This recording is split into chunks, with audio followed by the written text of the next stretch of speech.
Bingo Blitz rules. If your bingo has ads in it, That's not a bingo. if it doesn't have the coolest tournaments, mini games, and the most breathtaking design, Nope, not a bingo. if your bingo moment makes you feel so excited that you just want to burst in joy and scream out loud, bingo! Sorry, so you're playing... Bingo Blitz? Now that's a bingo. Go for a world of excitement with Bingo Blitz, the #1 free bingo game. Download Bingo Blitz and play for free. Now that's a bingo. Want to shop Walmart Black Friday deals first? Walmart Plus members get early access to our hottest deals. Join now and get 50% off a 1-year annual membership. Shop Black Friday deals first with Walmart Plus. See terms at walmartplus.com. Let's hang out. Let's hang out. And let's talk about what lessons have found. Let's hang out. And let's listen to two lesbians shout. Let's hang out. Let's hang out. Hey everyone, and welcome back to Let's Hang Out, the podcast where my dad says the only way for me to get a trust fund is if I have a job. What even is that? It's not Let's Hang Out, that's for sure. Sorry, you know what I should have done is my dad says the only way for me to get my trust fund is if I have a podcast. If you start a podcast, yeah. What even is a podcast? I don't know. After like 6 years, we still don't know. So true. The world may never know. The world may never know. From the West Coast, I'm Lee Holmes Foster. And from the East Coast, I'm Ellie Brigida. To those of you who've been with us through this whole journey, thank you as always for listening. If you're a new listener, welcome. We're excited to have you here. Here's what's happening this week. This week in the Lesdom. This week in the Lesdom is a place where we can touch base each episode about things going on with the podcast or otherwise. And we want to let you all know that we are having a League of Their Own trivia. We are super excited. It's going to be on November 17th, 8 p.m. Eastern Standard Time, 5 p.m. Pacific on Zoom. You can get your tickets at bit.ly/alototrivia. And that's ALOTO. You know how to spell it. If you know a League of Their Own, you know it. So many of you have already gotten your tickets, so we know it's going to be a pretty big event. We're so excited. So get your tickets at bit.ly/alototrivia. We also want to remind you that in Season 6, we are now doing Patreon-only bonus episodes. We have 3 of them out already, and we are going to have our next one coming out at the end of the month, just in time for Thanksgiving. So if you want to join our Patreon and be able to those episodes, you can get all of the ones that we've released so far. And if you join before November 28th, I think, you'll get our next one. You can do that at bit.ly/lespatreon. We also want to make sure that you fill out our survey for our Les Hangout retreat. We want to start planning a queer adventure for all of you, and we need your help. So fill that out at bit.ly/lestrip. You can tell us where you want to go. Right now, our top destinations are Greece, Ireland, and I believe coastal Maine is on there. So I'm intrigued by that. You know, Europe and Maine. To be fair, Maine is beautiful. It is. And it's an easy trip for me, so I'm down for that. But if you want to go to any of those places, or if you want to go somewhere else, please let us know at bit.ly/lestrip. This is the last week we're going to have that survey out there. In the Greater Les universe, I think some of the gays may have noticed Taylor Swift announced her next tour. Her Eras tour is going to be happening. And I think many of us may have noticed, like, some of the openers, you know, maybe jumped out, like some of the, like, Phoebe Bridgers and Muna and Girl in Red. If any of you listen to Girl in Red, you know, just some the gayest. just some familiar names that, you know, might have been announced as part of the opening acts for Taylor Swift's next tour. NBD, that's all we're saying. Don't read too much into it or anything. Don't read too much into that. Read too much into that. I'm sure she just picked some names out of a hat. Sure. Probably just happenstance that Girl in Red is opening for her for like the entirety of Pride Month. I don't know why anyone would read anything into that. That'd be silly. Is anyone reading into that? Let us know. Definitely let us know. Let us know.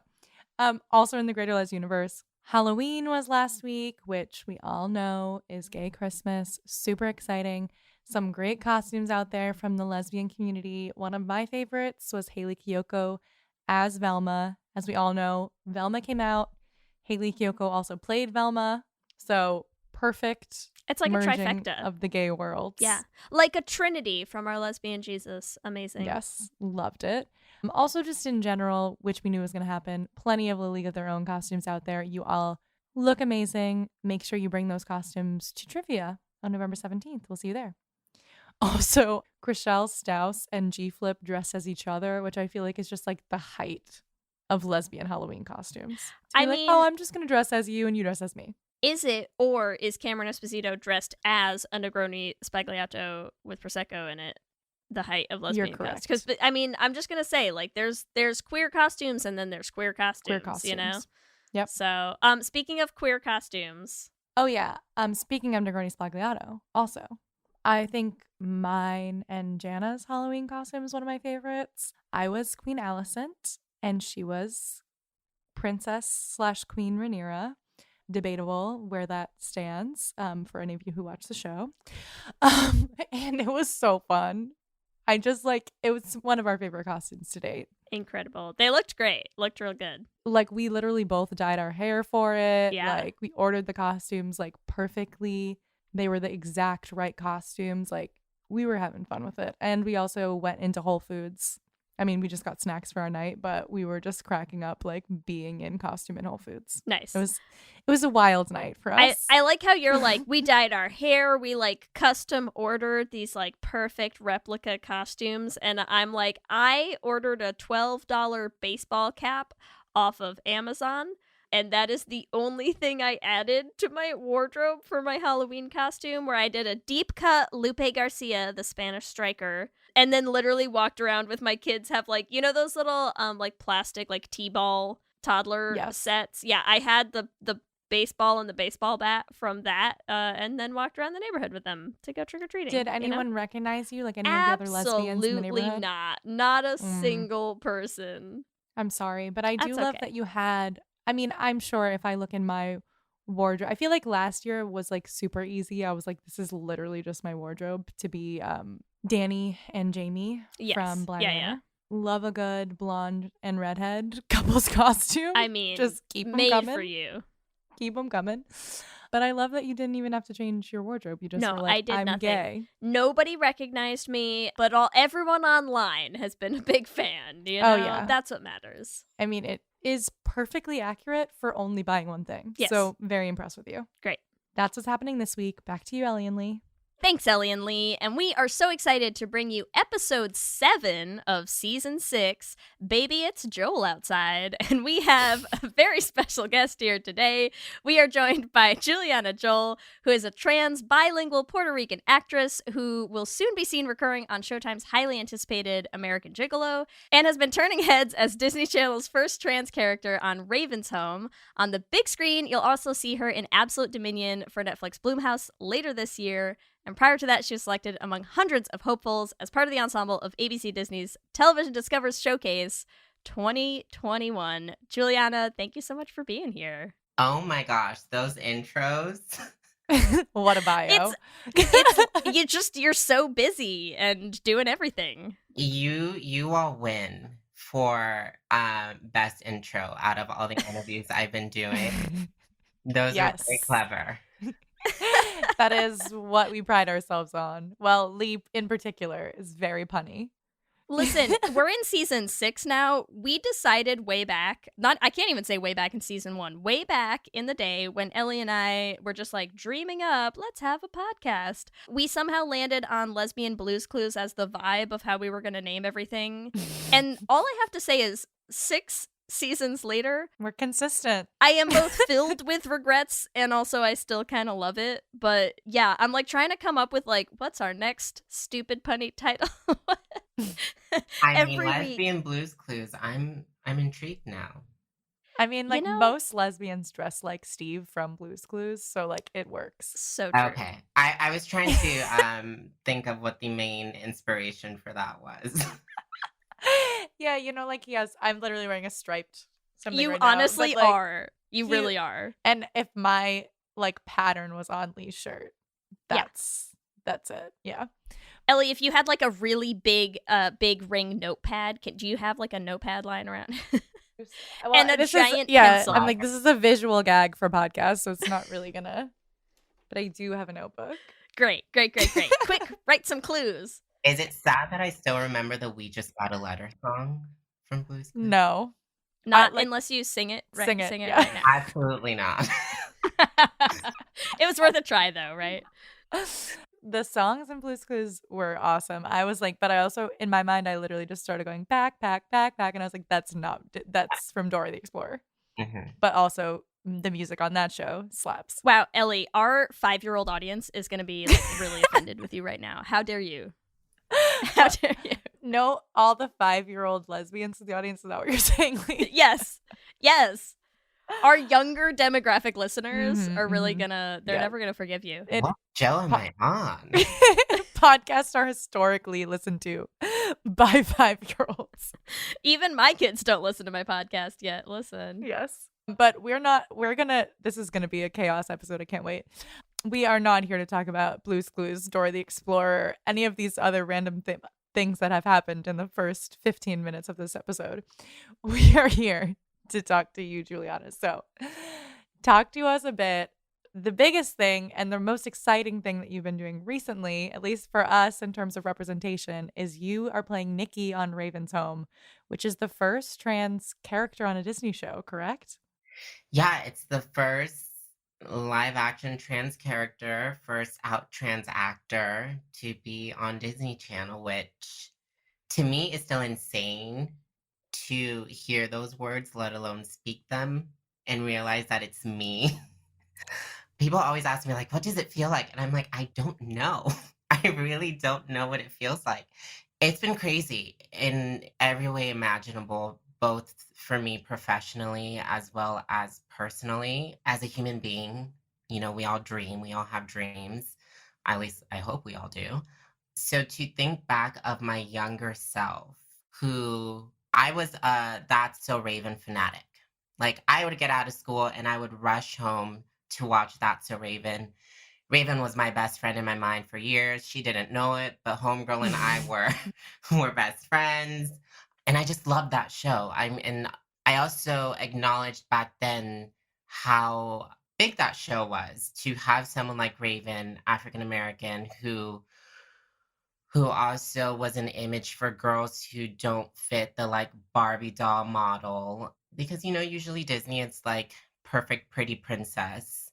And so for me as a kid to be so obsessed with that show and to dream of being an actor one day, not knowing that it was possible for me because I come from a very humble Puerto Rican family. I always thought that you had to be born into the entertainment industry to be in it because there was no one around me who was doing it. And at the same time, I was, you know, growing up in Tampa, Florida, which we all know Florida is very problematic. So, don't know what you're talking about. Not no familiar. idea. We only hear great things about the state. Oh yeah, for sure. It was not a very inspiring or supportive environment for a little queer kid, Latino kid, who wanted to be in Hollywood and be on TV. And, you know, I would always tell myself, well, you're an actor now, but you're not going to be on Disney because you're too old. Like, they only hire, like, you know, like 12, 11, 10-year-olds. Be honest, you were still practicing, though, the little making the mouse head with the... Oh, the wand? Yeah, right? So, you were still practicing, though, I'm right? Juliana Because, like, you gotta you're keep... watching the Disney Channel.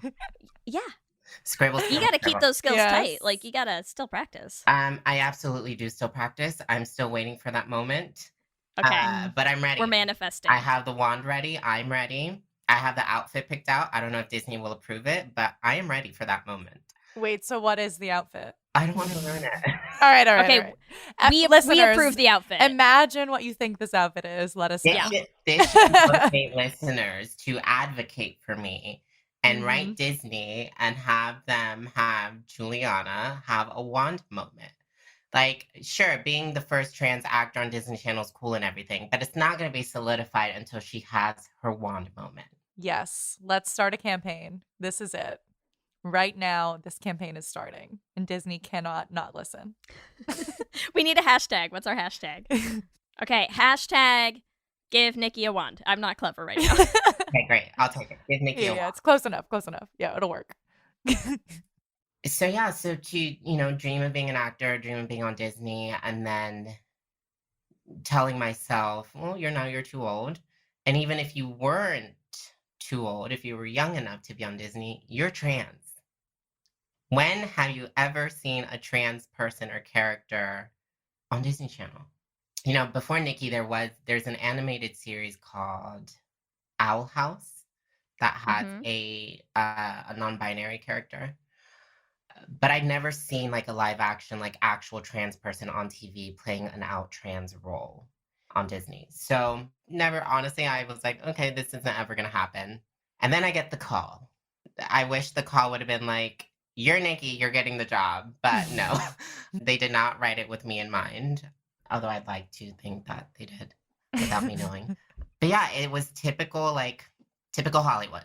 You get the audition, which said out trans character. We want an authentic, a real life trans person to play this role.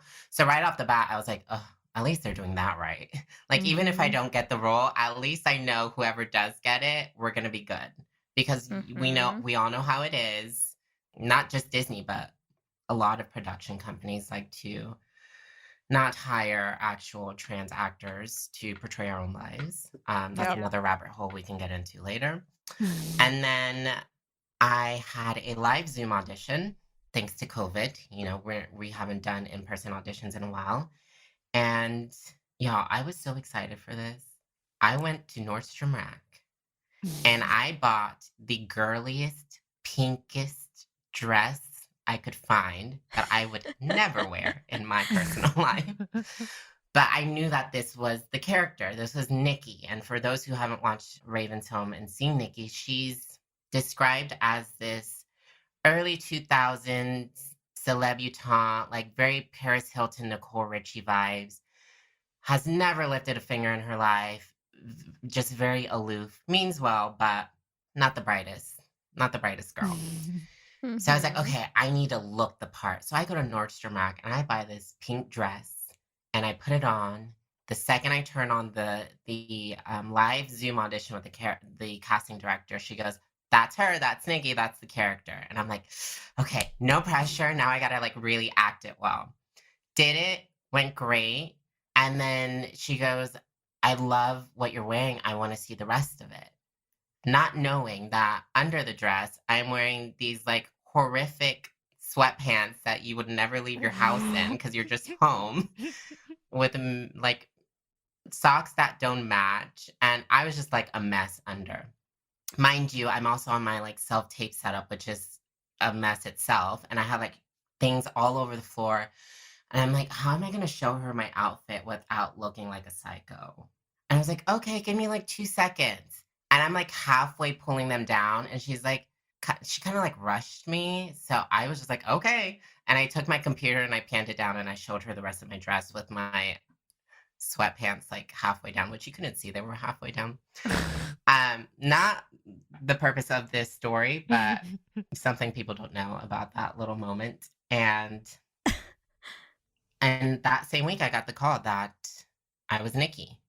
And I immediately just like went into shock. I didn't cry then. My first time crying was the first day I went to set and had the table read, which was my first time meeting everybody. That for me was like, I vividly remember every single detail. What I was wearing, what Raven was wearing. And I've never been so scared in my life. But yeah, it's been insane. It's been a dream come true. And I'm also just so grateful to the showrunners of the show who were supportive of bringing in a trans character, because without the showrunners approving these things, like it wouldn't happen. I'm grateful to Raven. Raven's one of the executive producers now. She had to be the ones to approve me being cast. And I'm extremely grateful to Nori Reed, who is probably one of my favorite comedians, who's one of the writers on Raven's Home. She's out, she's trans, she's amazing. She created Nikki. So if it wasn't for Nori being in the writer's room and speaking up and pitching a trans character, I wouldn't be here. So it all comes back to Nori Reed. So I always have to give her props whenever someone asks me about Raven's Home. Well, and we can because we want to talk about that too, like the importance of representation, both like in front of and behind the camera as well. But real quick, I have like a very important question, which is, did you get to tell Raven that you'd been best friends since you were a child? Because like she's psychic, she might have known. She might have known. I think she did. You don't know. So real story, like real. Yes and no. I told her the story on our second week together, our second episode. It was one of our shoot dates because, as you know, Raven's Home is a sitcom. It's basically like live theater. Like it's Monday morning table read, Tuesday you rehearse with rewrites, Wednesday you rehearse with rewrites, Thursday or Friday you tape. So for every episode, we're together that entire week. And my first week, I'm scared shitless. It's my first sitcom. I know how to act, but it's a sitcom's very specific in terms of how everything is done. The cameras don't follow you. You're not mic'd. You have to project, like all these things. And I'm in the room with like my childhood dream person. Like this is my childhood best friend. This is a version of the show I always dreamed of being on. And I'm doing it on the season where we're using like the original set, like the Chill Grill, and Raven's dad is in it, and Raven's mom came back. Like and Adrian Bailon's in it, who plays Alana, who was in the original That's So Raven. So I was just so overwhelmed that first week of not messing up. There's so much pressure when you're doing a sitcom because you have to deliver from the second you're doing a table read. Like when you sit down and read through that episode for the first time casually, it's not even casual. Like the entire team is watching you. And if you don't deliver a line the way it's written, if you're not selling the joke, they go and rewrite it. So it's a lot of pressure. Wow. And if, that happens too often, then that's when people get recast. So, because it's like this person's not delivering, like they're not able to deliver the jokes and be funny. So it's a lot of pressure. But back to your question, I was, scared shitless that entire week, my first week, and I wanted to be professional. I didn't want to bombard Raven. And, so that first week, I really left it up to her how much we interacted. Because again, she's also an executive producer. She's overseeing things. It's her name on the show. She's been doing this for years. She's used to new actors coming in and out. She's also probably used to people trying to use her. And I wanted to do a good job, and I wanted her to see that I was professional. That was like my most important thing. Yeah. Our second week is when she kind of then gave me the green light to like have fun with her and joke, which is when we really started to bond and we truly have more fun in between, like on rehearsals and in between takes than we do like filming it. I mean, filming it is fun, but Raven's just hilarious 24/7. And so when I told her about my childhood and how life-changing it was for me to be there's an episode where Raven and I are wearing disguises. We're wearing these hideous orange, like the worst orange you've ever seen in your life, these orange bobs. And we're in these like trench coats, like Carmen Sandiego vibes, like in disguise. And we go to do our COVID test. This is like the day we're shooting. We go to do our COVID test because we have to do COVID tests. And literally, we're just walking in these orange wigs and these costumes. And I'm like, hey, can I talk to you for a second? She's like, yeah, what's up? And I gave her the whole story. The whole story. And the whole time I'm trying not to like cry. And I was like, girl, for real, you were my best friend in my mind for years. And I told her, I just said, I'm beyond thankful for the opportunity. And I explained, I shared with her how much it means to me to not only be on a version of my favorite childhood show, but I get to do it authentically as myself. I'm not pretending to be anybody else. And my character is trans, which is awesome.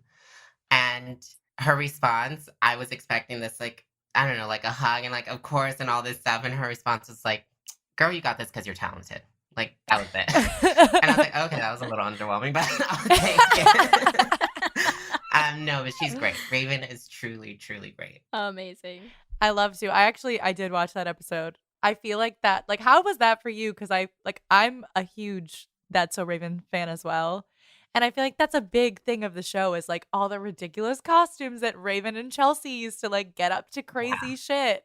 And then like you get to be like doing that ridiculous shit Yeah. with Raven. Like that also must be so fun. Honestly, that's the best part.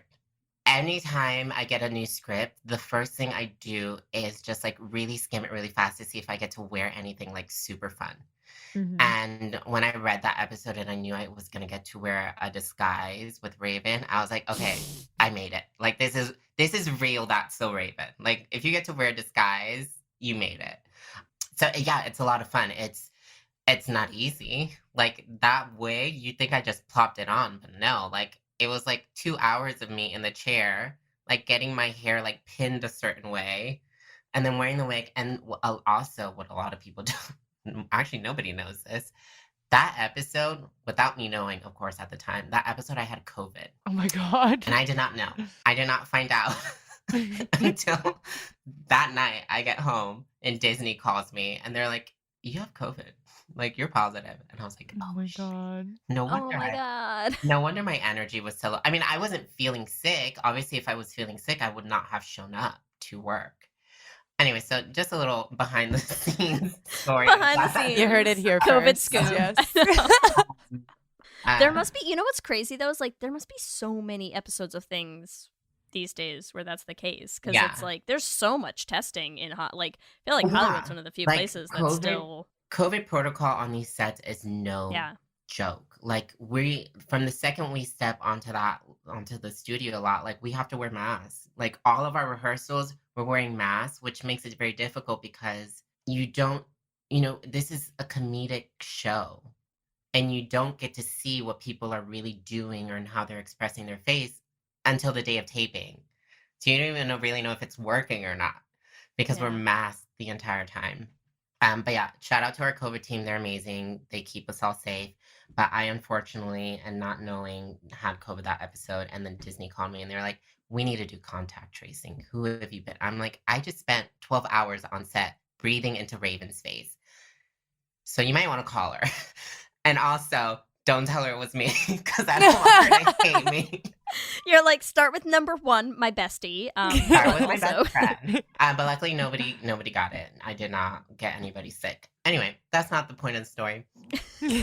Is that okay? But I'm curious now because you're in those episodes and then there's sort of like a gap, right? Until Nikki comes back. Is that part of it, or was that like already No. planned out? That had nothing to do with me. Okay. The day I found out I had it was actually my last day taping. I did my first 2 episodes like back to back. Then I had to leave to do the film for Netflix in Nevada. And then I came back and did the rest of my episodes. So it was like I did my episode, got sick, took a break, went and did the film, came back, and finished Raven's Home. I mean, all in all, though, like great timing, Great timing. great Great choice, good choice. As far as choices that come with getting COVID, good timing. And so then you got to come back, and those are the episodes that we will talk a little bit about, even though Ellie and I haven't gotten to see them yet because they haven't. I guess they're up on. Well, of course, we're recording a little in advance, everyone, so they will be long out by the time this releases. Is that right? Wait, you just went over it, Ellie, and I've already one forgotten. of the episodes will be out by the time this, like the episode where they explicitly talk about Nikki being trans, which we would love for you to talk about. Like, how was filming that episode? Absolutely. So, like you said, the first episodes, I don't say I'm trans. I kind of love that about Nikki, and love that Disney the team at Raven's Home kind of did it this way, where and even when it does get brought up, it's not because it's an issue. So I'll tell you how it happens, since by the time this airs, everybody will have seen it. So how it happened was, the week before, I had just finished rehearsal with Raven, And the showrunners came up to me and they said, "Hey, can you come sit with us and talk to us?" And I was like, "Oh shit, I'm getting Yeah, fired." that's like the we need to talk kind of Literally, vibe that you're like, literally. And sure. it never happened. And, like, obviously, like, I've had chats with the showrunners, but they're like casual. It's not like coming up to me and like, we need to talk. So I was like, oh shit, I'm being recast. Um, I failed. But luckily that wasn't the case. We sat down and they said, this is Scott Thomas and Jed Elenoff, who are the showrunners, and I have to give them props for handling it this way. They sat me down and they said, hey, Nikki is going to disclose that she's trans in one of the upcoming episodes. First of all, we want to get your feedback on if you're comfortable with that, which right off the bat, I was like, okay, this is a good start. Yeah. Because, most productions will be like, no, this is what you're doing. If you want to play the role, you have to do this. But they asked me, they were like, hey, are you comfortable with this? And I was like, well, how is it being written? And they sent me the script in advance, like earlier than usual, so I could read it. And I read it, and it was perfect. Again, that was all Nori's doing. Mm-hmm. And that's how I already kind of knew I'd be happy with it and I would be safe because I knew I had Nori writing it. And she didn't write that episode, but she helped write that bit because it was so important, obviously, for her to also have a voice in it.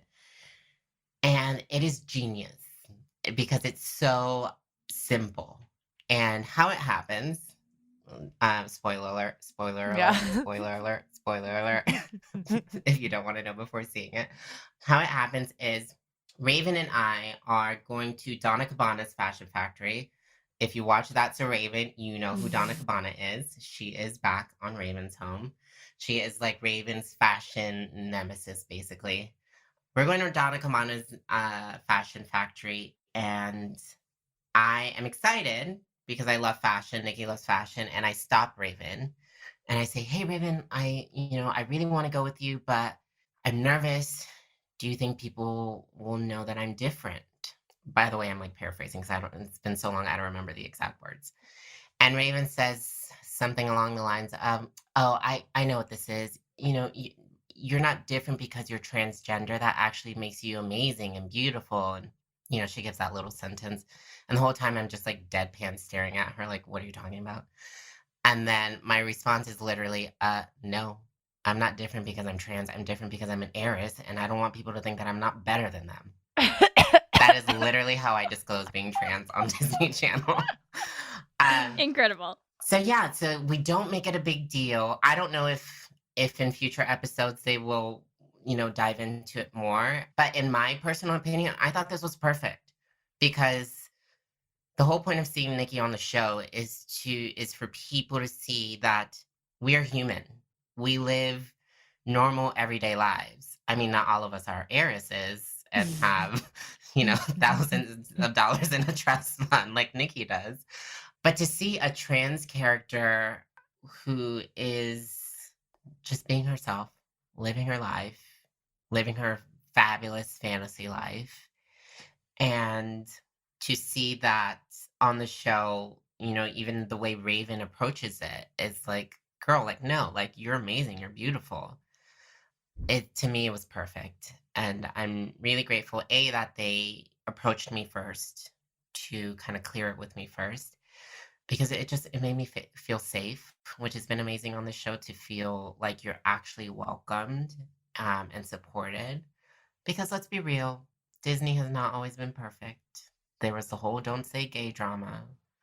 I'm sure all the reps at Disney right now are like clenching their pearls, sweating as to what I'm about to say. Yeah, all the Disney reps who are also big fans of our show, just like our 5-year-old audience. Listen, Disney has eyes and ears everywhere. Let me tell you. Listen to the Disney rep assigned to our podcast. Hey. Hey girl, hey boy, hey. Yes. Hey. Yeah, so Disney has not always been great. I mean, obviously, like, it took this long to get a trans person on Disney Channel.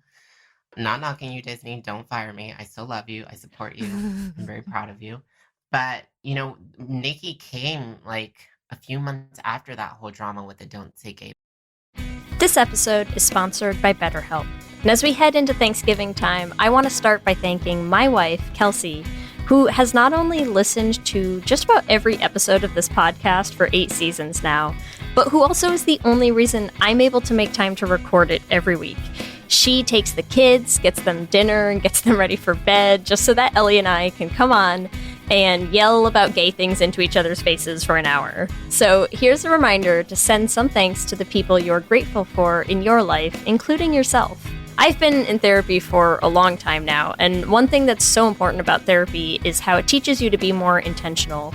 And being intentional about gratitude and how to show that to the people you appreciate is just one of the many benefits that I've gotten from therapy over the years. If you've been thinking of starting therapy, consider giving BetterHelp a try. I know how hard it can be to find time for regular therapy, and BetterHelp is designed to be flexible and convenient for your schedule.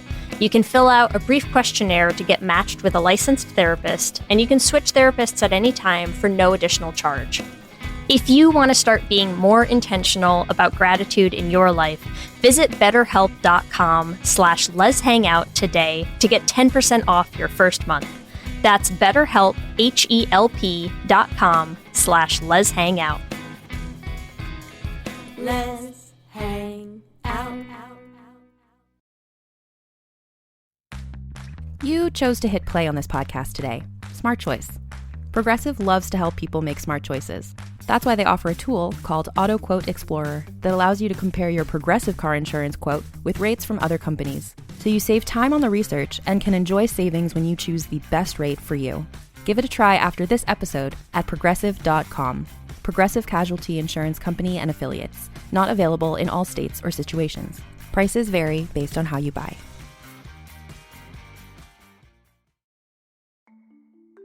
For many businesses, the holiday season can be both an exciting and stressful time. With so many balls in the air, one thing you definitely want to know you can rely on is how you're selling your products. And with Shopify, you can rest easy knowing it's the home of the #1 checkout on the planet.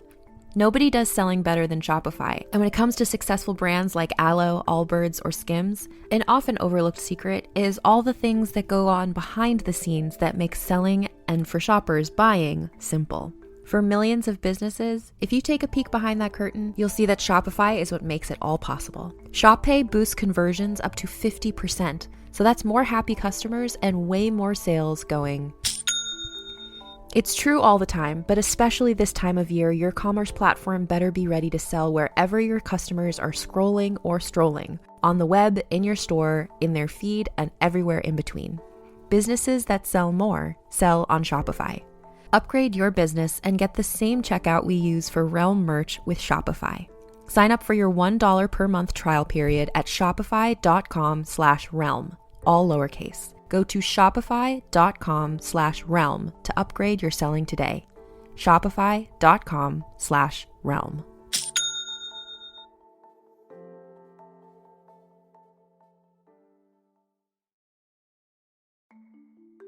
For many businesses, the holiday season can be both an exciting and stressful time. With so many balls in the air, one thing you definitely want to know you can rely on is how you're selling your products. And with Shopify, you can rest easy knowing it's the home of the #1 checkout on the planet.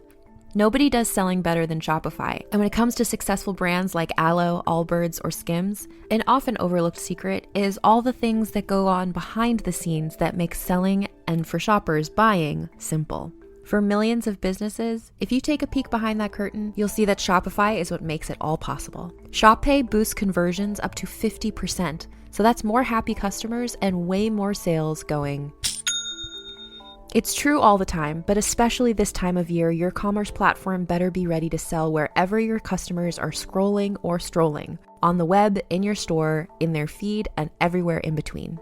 Businesses that sell more sell on Shopify. Upgrade your business and get the same checkout we use for Realm merch with Shopify. Sign up for your $1 per month trial period at shopify.com/realm, all lowercase. Go to shopify.com/realm to upgrade your selling today. Shopify.com/realm.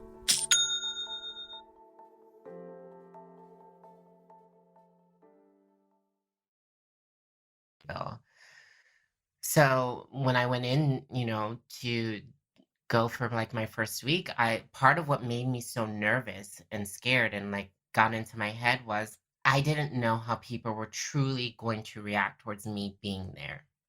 Like, were people going to treat me like you're just a tick in a box that we have to tick and we don't really want you here, but we just have to do this for show? Or are they going to treat me like, no, like we are like honored to have you here and so grateful. Luckily, it was that. They were so excited to have me there and they made me feel safe from the get-go. And Raven, who's very outspoken, and a big part of our rainbow community. And also, I don't know if a lot of people notice, not that this is like a big deal, but it is for me when I walked on the set first time. If you watch the scenes with the Chill Girl, there is a queer pride flag, like sticker, like right underneath the Chill Girl sign on the Chill Girl door. And when I walked onto cool. set and saw that, I was like, that was not on That's So Raven. That was Definitely not. Oh my God, can you Even imagine? though it should have been. Yeah. Yeah. And then another fun little story that people don't know is that the cast didn't know there was going to be a trans character or actor until I opened my mouth and read the lines in the first table read.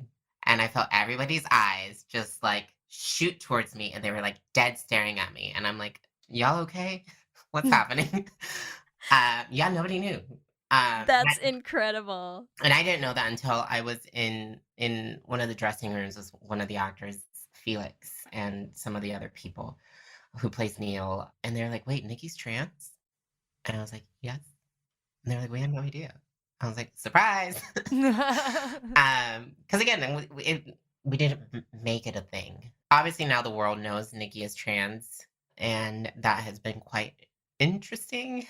A lot of obviously amazing love, also a lot of hate, as you can imagine, with it being a show on Disney Channel, which so many conservative people watch, so many parents who feel a certain way about their children being exposed to things, which I don't know what we're exposing them to. Like, Yeah. a People? girl being a horrible assistant, like, and having fun and wearing ugly orange wigs. Listen, How as a dare parent, they? as a parent, can I just say that by far the most offensive thing to me that my kids might pick up from Nikki is work ethic, far more. Far more than anything else, like gender identity. Who fucking cares, man? Yeah, she's not the most gifted person, but she ends up saving the day. Sure, but if parents wanted to like pick it outside Disney and be like, Nikki's bad at her job, like fine. Yeah. Fair play to you guys, Yeah. you know? But every time I get those messages, like, I'm never letting my kids watch Disney Channel again. I'm like, really? Yeah. Really? Yeah. Well, Yeah. and you know what's so funny though? Because I mean, sure, listen, I feel like everyone, all of our listeners, I'm sure, understand the concept of like, yeah, Disney's not had a spectacular track record. That doesn't mean we're not gonna be like, golf clap, congrats when you get it right, because it's important to recognize when you are getting it right, especially when you have a history of not always getting it right. And so that's why it's like, because I feel like we're having a similar conversation right now about this as we are, and what I love is like so this is season 6, right? So in our 6th season of our podcast right now, we're 7 episodes in. 2 of those episodes so far have been talking about specifically trans rep featuring trans actors in shows that are like young adult, like kids shows. And one of them is this, and the other one is Dead End Paranormal Park on Netflix. And I mean, Netflix also historically done fucked up a lot with with queer and trans rep, and like stop canceling all our fucking shows, Netflix. But that's not the point I'm getting at. I'm just gonna swallow my feelings about it. My point I'm getting at is that I love that there is like, you can still feel sort of a shift happening, even though it's slow and it might not be enough, but like I love that the shift is happening specifically with shows for like kids, younger audiences. And like yes, I certainly, like we are well aware of the position that that's going to put like people like the Trailblaze, like people like you who are out there like blazing this trail for everyone else, and like it's the dual side of that role, sure, of like you get to be the first, but that also means you're the first and you're gonna like take that brunt of that first wave of pushback against it. Also, it will be less the next time, and it like the reality is like, yeah, you're gonna get that pushback from parents, because the truth of the matter is that when kids grow up watching this stuff, it is going to change their little minds into realizing that this is not a big thing. Like that's exactly what I was just saying, is like you're exposing them to what? People? Other people? How dare you? Like you monsters, right? But like that's what they're going to see growing up, is like this is not a thing. It doesn't have to be a thing. And it's just like as much as I like we'll talk about the both sides of that, sure, but like it's just like for me as a parent to be like, yes, oh my god, like it's gonna be so weird to watch the media landscape that my kids are gonna grow up with compared to like the media landscape we grew up with, where like exactly what you were saying, like, yeah, when I was a kid watching That's So Raven, like would never even have like entered the thought process of my mind to be like, wow, imagine seeing a trans character on this show, or like a gay character on this show. Like just no, you were like, well, it's a Disney Channel show. Like that's silly. Yeah, and that's the yes. Okay, so two things. Sorry, I just said so many things at you. I know. Yeah, two things. Absolutely, which is why I don't let it bother me. Like my favorite, I don't remember who it was. My favorite news headline was like, Disney's new degenerate Juliana. I'm like, wow. Oh my god. Wait, I cannot. Who was it? And can we? We'll find. No. We'll find. Laugh, laugh, But you need to make shirts that say "degenerate Juliana" and. Honestly, I'm gonna make a T-shirt out of it. Please. I should make a T-shirt out of it. But it doesn't. No, wait. Me. Sorry. Can you make a T-shirt that says Disney Channel's #1 degenerate? Yes. Please. I really will. It doesn't bother me ever, because I'm an evolved human being. Like, I've been through so much shit to be who I am, and I truly understand humanity and people walking in their truth, and for me, the important thing is the kid watching the show who is going to feel like their life is even possible just because they saw a small character like Nikki. Because for me, had I had that growing up, my life would be so different. That's what I'm saying. Like, that's what kills me is, like you talked so much at the top of this about like, oh my god, I grew up, like Raven was my best friend. Like I was obsessed with this show, and I never could have imagined myself here. And like, because it's the thing that kills me all the time now, is to know how so many of us grew up and what our experience of watching these shows was, and the like, just non-existent representation that we had. And I still do it. Like, even I was listening to an episode that we recorded a little bit ago in our bookend, and like we talked about like, oh, here's like, gay stuff happening in the world, but where we talked to Ellie about like how Peppa Pig introduced like 2 new characters that are like gay polar bear moms or something, and I was just like, man, like it is so wild to like have kids who are watching like Peppa Pig. I'm like, you could not gear that towards younger children, I'm like, my kids are like 3 and 4 years old, and they're gonna get to watch shows where it's just like, oh, and here's so and so and their 2 moms, and like, what's the big deal, and I'm just like, wow. Like sometimes you just have those moments where you're like, wow, like there are gonna be kids who grow up where like Raven's home is their That's So Raven, and they're just gonna get to see like a trans character like it's like NBD. And they're gonna be like, Nikki's my imaginary best friend. Yeah. I can't wait. I really can't wait for that moment. But it's amazing, right? Like, it's amazing. It really is amazing, which is what just baffles me with like these parents who get so over themselves with knowing that I'm on the show. It's like, Nikki isn't on the show telling kids how to transition and take hormones and all of those things. Yeah. Nikki is purely existing. All Nikki is showing the world is that there are people like her in the world.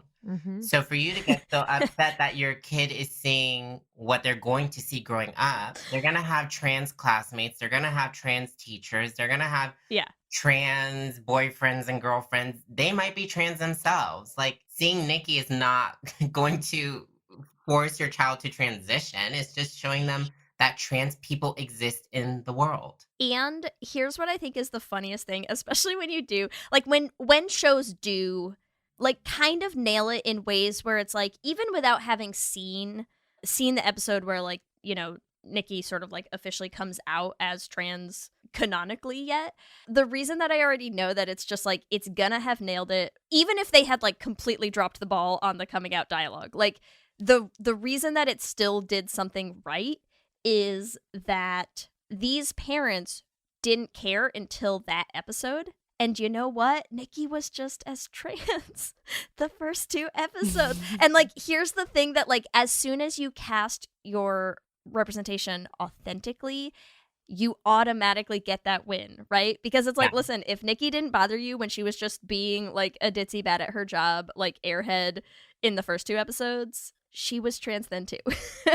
And if it wasn't a big deal then, it's equally not a big deal now that she said it. It doesn't matter. You know what's going to piss them off even more? Which you guys are the first to hear this. Oh my god, an exclusive. We love it. Yes, please. Nikki is officially back in season 6 of Raven's Home. Yes!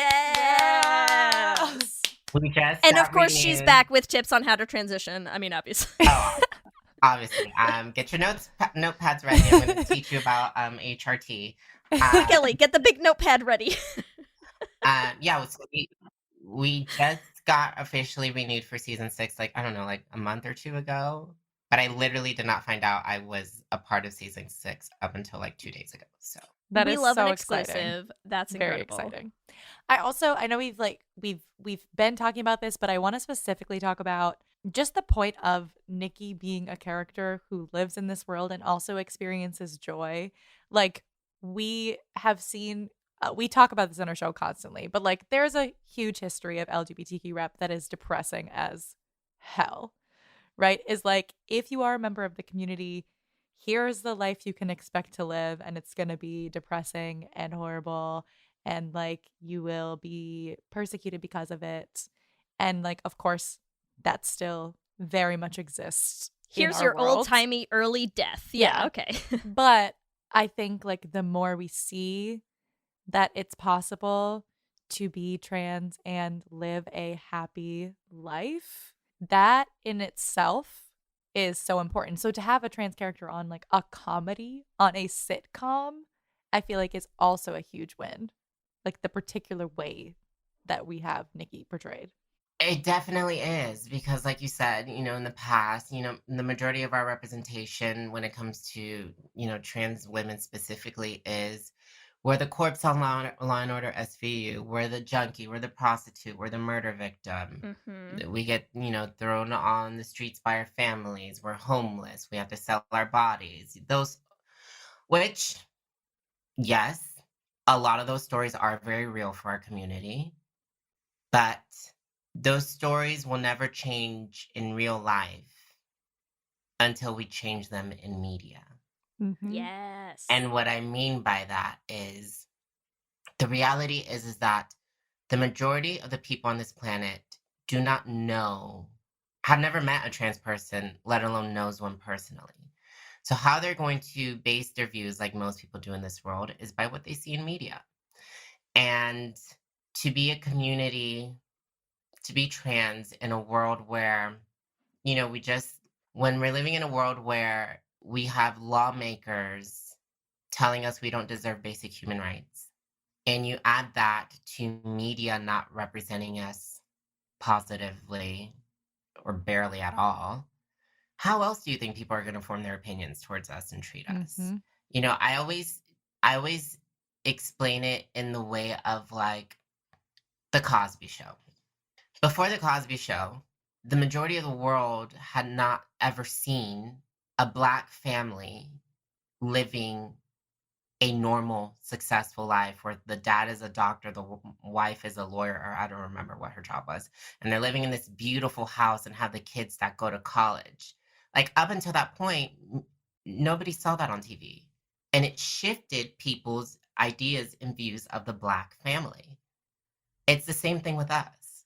Until we start seeing positive representation of trans people, which is why it matters, the societal shift is not going to happen. Because unfortunately, that's where we put all our eggs in, is TV. We have TV tell us how to treat people. I've never understood that, but it's the truth. And for us, as exhausting as it is, and on the flip side of that, these dark stories we see are also a reality of our experience of trans people having to, sell their bodies in order to survive. Trans people being abused, trans people being murdered. Those are all real. And those stories should be told too. But we need to get to a place where it's kind of even so that the dark stories won't matter as much, because there's so many positive stories as well, because we're human. I'm not saying that every single role that's, written from now on needs to be absolutely perfect for a trans person. No, because we go through what everybody else goes through. But we need to get to a point where we can play the dark roles without having to worry about it affecting our personal lives so much. But what's great about Nikki too is like, because it's another thing that I feel like you hear so often, just as like one of those like, oh, the devil's advocate-y pushback, and it's like, because we constantly say that we're like, hey, please stop writing like queer characters who like just get killed off or like have these sad depressing lives or whatever.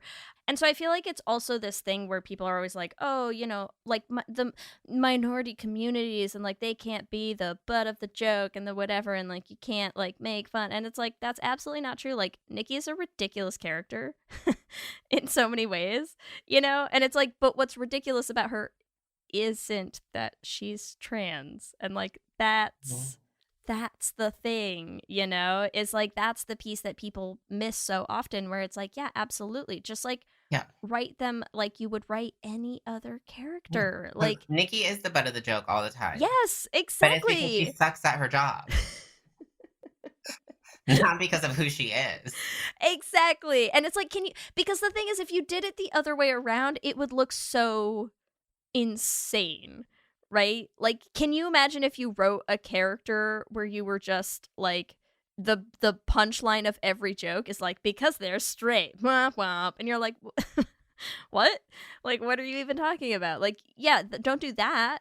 Don't do that. That's bad. But like, you can make your characters like, everything doesn't always have to be like, and they are a sparkling sunshine human being who's good at everything and the best in every way possible, and nothing bad ever happens to them. Like, no, it doesn't have to be that. Like, your character can be vapid, terrible at their job. Like, they can be all sorts of stuff. And like, and you can write characters where bad things happen to them, sure. Like, that, like, because we talk about that all the time, is like, you can have things happen to your characters where you're like, oh no, like, you don't have a happy ending. Like, it's fine. We're not going to complain every time, as long as it's not just like, well, it was the 1800s and you were a lesbian, so you died. Like, yep. What? No, don't do that. Like, yeah, write trans characters who are the worst employee you've ever hired, and or not hired, whatever. Like, the worst employee who showed up and happened to not be a puppet, whatever. Yeah. And we also need to see trans actors playing cis characters. Where's that at? Yes. 97% of my auditions are for cis characters.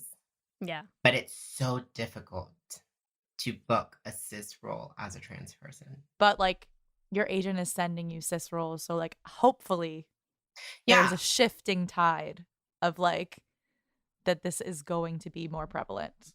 Yeah. It's just, it's bizarre what you hear behind the doors in Hollywood. I've had auditions for trans characters where I've been told you don't look trans enough to play this role. Oh my God. Oh, come on. And I'm like, excuse me? What do you want me to look like? But I know what they're saying. Yeah. In this, the year of our Lord 2022. Like, Yeah. I know what they're saying. They're saying, we want to hire a man in a wig, but we know we'll get canceled if we hire a man in a wig, because what we really want is to create this sort of like shock around the character. But it irks me when I hear that. yeah. And then on the flip side, I'll audition for some cis roles, and but you're trans. And I'm like, and? I'm an actor. Yeah. Especially since like Hollywood has been casting cis people in trans roles forever. Okay, you didn't have an issue with that. Like, You gave them Academy Awards for doing that. Yes, it's so funny because we do like one of our recurring segments that we do on the show is we talk about like we call them Les Essentials, and they're like movies that are actually queer. And we just a couple episodes back we just did one, and we did sort of like a throwback like queer movie, and we watched and talked about Better Than Chocolate. And I don't know if you've seen Better Than Chocolate, but it does have a trans woman character who's played by a cis man. And you know, it was a movie that came out in what, like 99, Ellie? Like when did that, you know, I mean, so it was dated in a lot of ways. There's a lot of it that still holds up. They actually treated the character like extremely well. I mean, it was more like kind of indie film. So like the character was really well written, and there were a lot of things that were done super well, but it was 1999, and like that's still what you were going to get was a dude in a wig, right? And it's just so sad because we just talked about it when we were doing that movie where we were like, yeah, I mean, like you can't do that now. Like I get that was, you know, 20 something odd years ago, that you're just like, okay. I mean, that's the best you could hope for at the time, honestly, was like a well-treated character that was cast badly. But like you can't do that now. But it's like, okay, but they still are but they still are looking for that. And because so many, you know, like you're still dealing with a whole generation of like, you know, execs and whatever who like that's what they imagine in their heads, you know, like that's what they think this is going to look like. And you're like, oh, people just like look out, literally just open your door.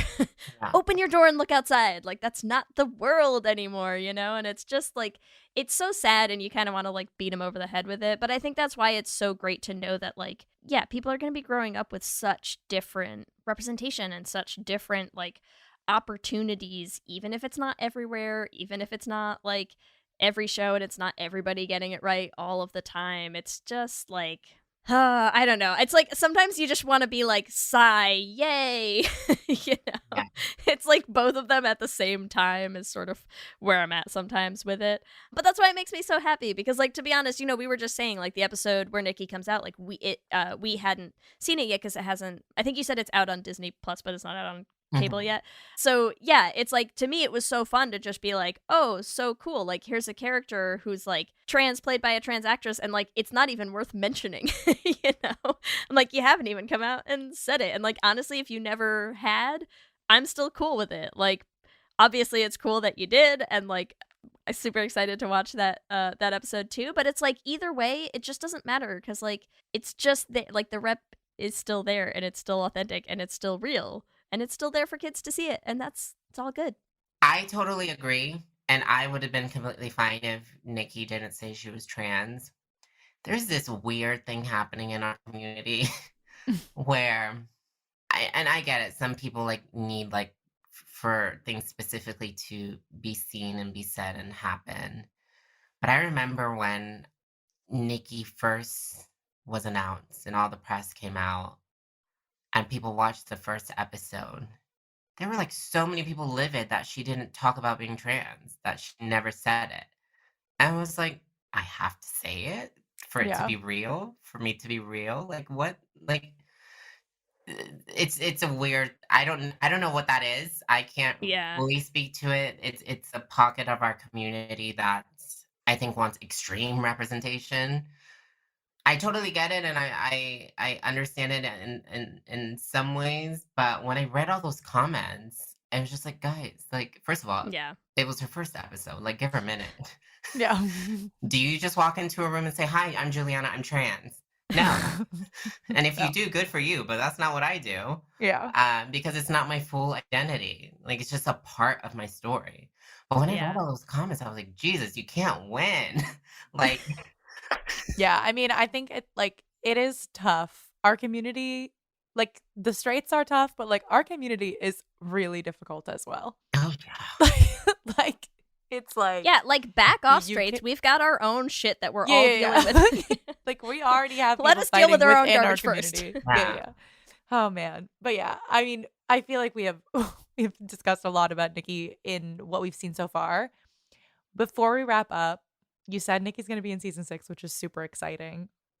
What are some of the things you would love to see for your character moving forward, and then also just like for yourself as an actress? You mean besides a Nikki spinoff? Yes. Yes. That's what I really want to see. I think for Nikki, there's 2 things I really want to see.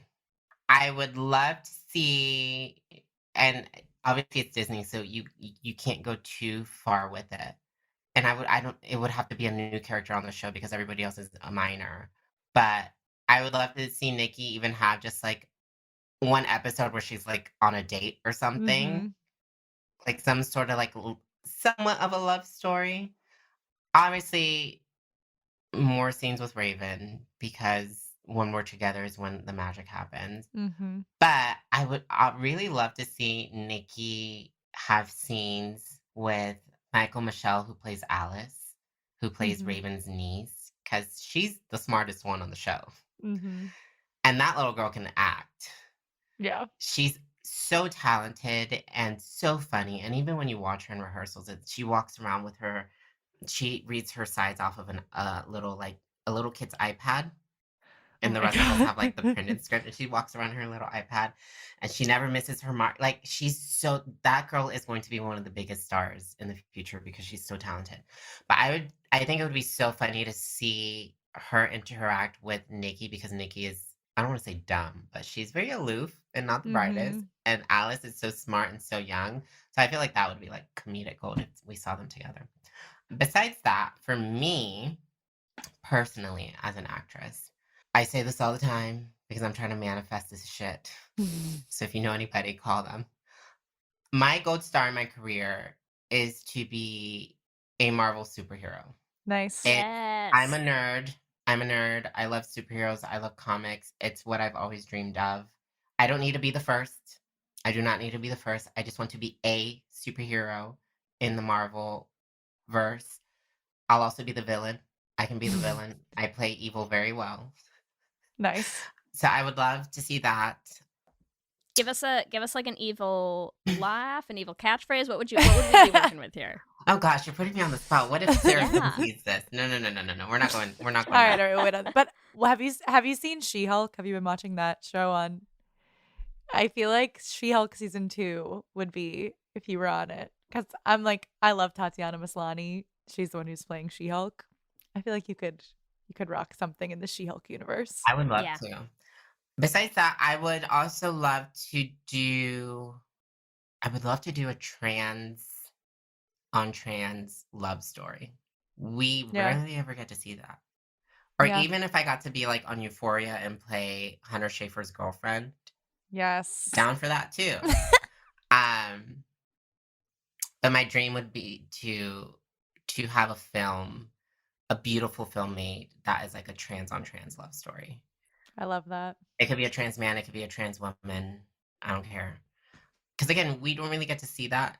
And trans love in between us is real and very common in our community. It didn't work out for me personally, but That's okay. Would you write it yourself, or you just want to be in it? I would write it. I've started. And That's awesome. initially, it started as in the pitch deck, it was a love story between me and Zoe Kravitz. So you're also just manifesting that. Yeah, You're like, so I'm just going to keep absolutely. writing things. I got my best friend. Now let me see who I want my love interest to be. Yeah, do you have like a special book that you're writing these in that we need to know about? It's clearly working. I know, right? There are only so Share the book. many. There are only so many trans roles written, and the majority of those aren't even written by trans people. At least the ones that get greenlit. So I have to start just creating my own things of what I want to be in and see. Obviously, I can't create a superhero role for myself because I want to be a Marvel, but I can create love stories for myself. I want to do a rom-com. I want to do a really dark, depressing indie film. Like, I want to do it all. But at the rate Hollywood's going, I'm gonna have to write that shit myself. Yep. But while you're saying that though, tell us a little bit because you have a bunch of stuff that coming up. Like we've read your bio at the top. You got like a million things coming out. The ones that I'm legally, contractually allowed to share, yes. I still have more episodes on Raven's Home. My favorite episode is coming up, the one where we go to the fashion factory down in Cabana, but specifically because Mario Cantone is in that episode. For those who don't know who Mario Cantone is, he is one of the funniest actors I've ever seen on TV. Everybody knows him from Sex and the City and Just Like That. He's hilarious. He's comedic gold. So there's that. American Gigolo has already started airing. I play Zoe, who is nothing like Nikki. She's living on the streets in Venice with her pit bull and is a cutter, and she's the darker side of the of the story. Sure. And then I'm really excited for the Blumhouse film. It's called Absolute Dominion, which I think comes out early next year. It's not a horror film. Everybody assumes it's horror because it's Blumhouse. But it's actually like this like futuristic world where, most of the society has torn itself apart because of religion. There's a fighter that represents each religion. There's a giant tournament. Whoever wins that tournament, the entire world is forced to give up their beliefs and take on the fighter's beliefs. It's like the religious Hunger Games, basically. But that is why I was in Nevada for 2 months, miserable. So that's coming out, and I'm excited to see that. And then hopefully be in the following 2 because it's supposed to be like a 3-part film series. Luckily, I didn't die in the first one, so that's a good start. The odds are a little bit better for you. The odds are much better for me. So yeah, keep watching Disney, keep watching Raven's Home. Nikki's back for season 6, and she still has more episodes on season 5. And then follow me on Instagram for when I announce the projects that whenever I'm allowed to announce them. And until then, light a candle, say a prayer that Marvel calls. Whatever you do, whatever you believe in, whoever you believe in. Do you have anyone in mind? Like, who would you want to play? I feel like it would have to be a new character. A new one? Okay. But also, like, it doesn't have to be a trans character either. It does not. It would be amazing to be a trans character, but it does not need to be a trans character. I'll take any character. I just want to be a Marvel. I want to wear the suit. The other project I really want to be in, I don't know if you guys have watched it. It's Sandman on Netflix, based off a comic book. There is a trans character that comes in season 2 if they get renewed for season 2, which I imagine they will because their numbers were insane. I would love to play that character. Maybe I should start tweeting people. Yeah, just start the campaigns. We got this going. All right, so before we wrap up, we're just going to do a quick Q&A, which is just multiple choice, yes or no questions. We're going to ask you and we put them on our Twitter for our listeners. Are you ready? Q and gay. Question number 1, what's your Raven show? A, That's So Raven, or B, Raven's Home? Tough question. That's So Raven.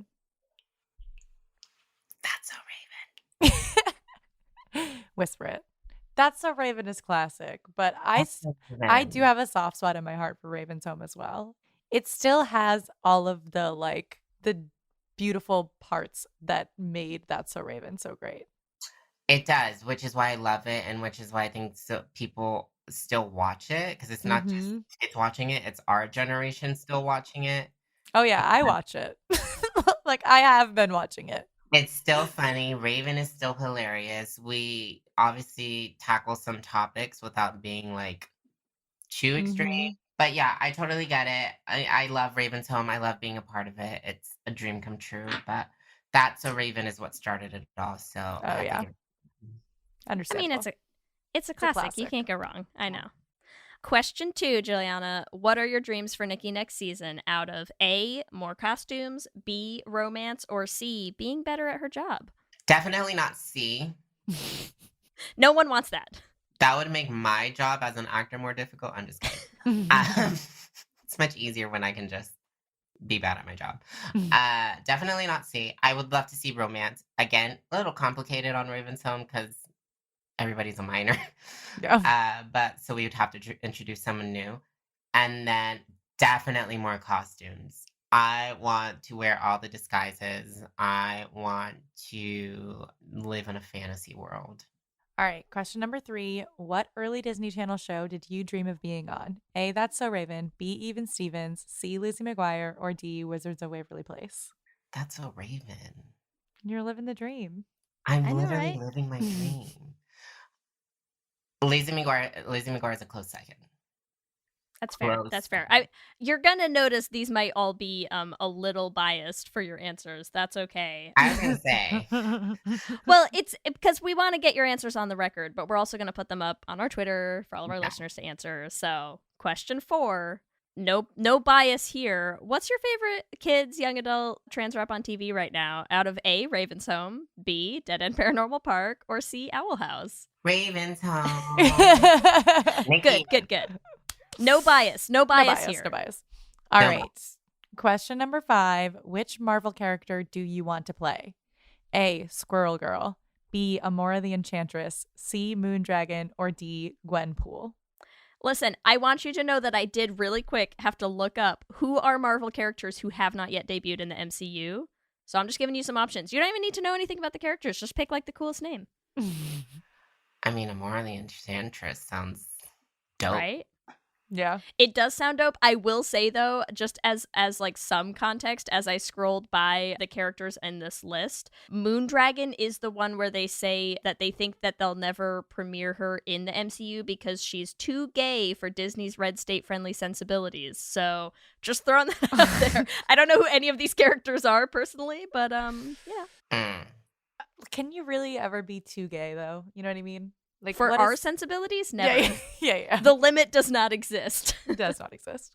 Incredible. Oh my gosh, Thank you. imagine if Nikki came out as lesbian. People would die. People will flip. Oh my god. Literally you're just putting like parents in red states like just they'd lose their minds. I think they would just sort of like keel over. 24/7 security. Yeah. Not good. Do it. Oh god. Do it. It'd be beautiful. Make her yes. gay, you cowards. Yes. Thank you so much for hanging out with us this entire episode. For all of our listeners, remember you can give us your own answers to this episode's Q&A questions on our Twitter at Let's Hang Out Pod. Juliana, where can our listeners find you? You said follow you on Instagram, but what is your handle? How can they follow you on Instagram? My Instagram is at the Juliana Joel, JOL. Perfect. Thank you so much. This was so great. We're so happy to meet you. You. No, it was a lot of fun. Thank you so much. Let me hear you say hip, hip, hip, hip, hip, well, yeah. We love hearing from you. We love continuing to build this community, and we just like to shout out some of our favorite things every episode. And we want to start. I know we talked a lot about Halloween costumes at the top of the episode, so we just want to shout specifically because people sent us some of their costumes and stuff. We just want to shout out Maggie. We've shouted you out before, but listen, you think we're not going to shout out Cruella and Ripley costumes? Like, please, just.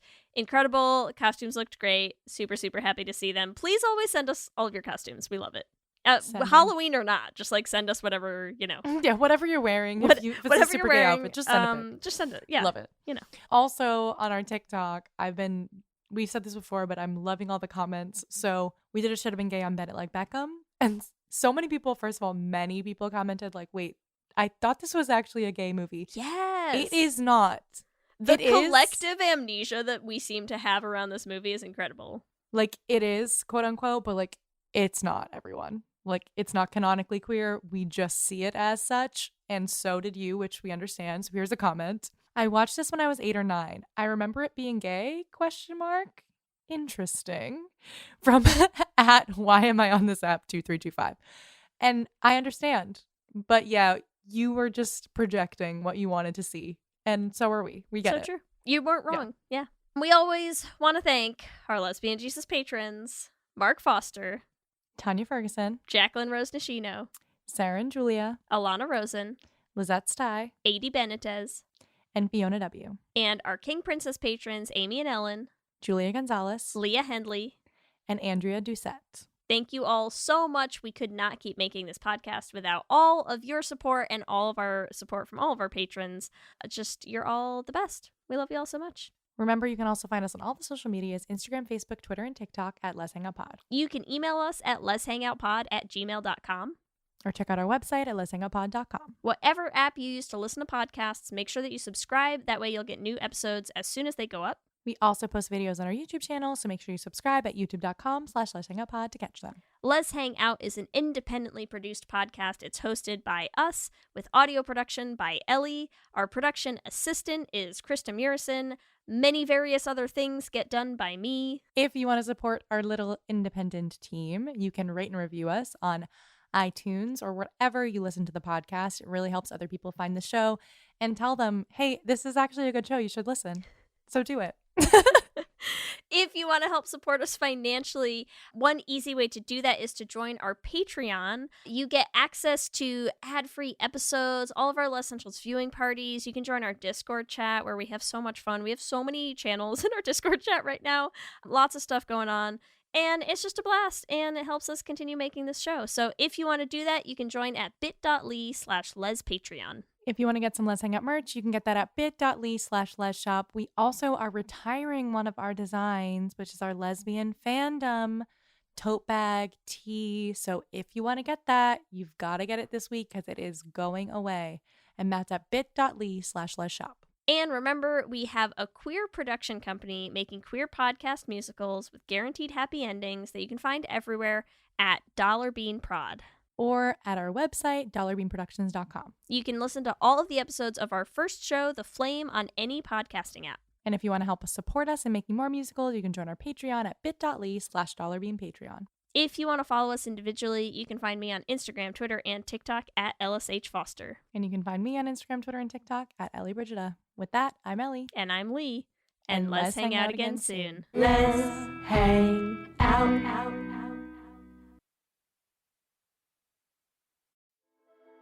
Hi, I'm Laura Cathcart Robbins, and I am the host and creator of the podcast Only One in the Room.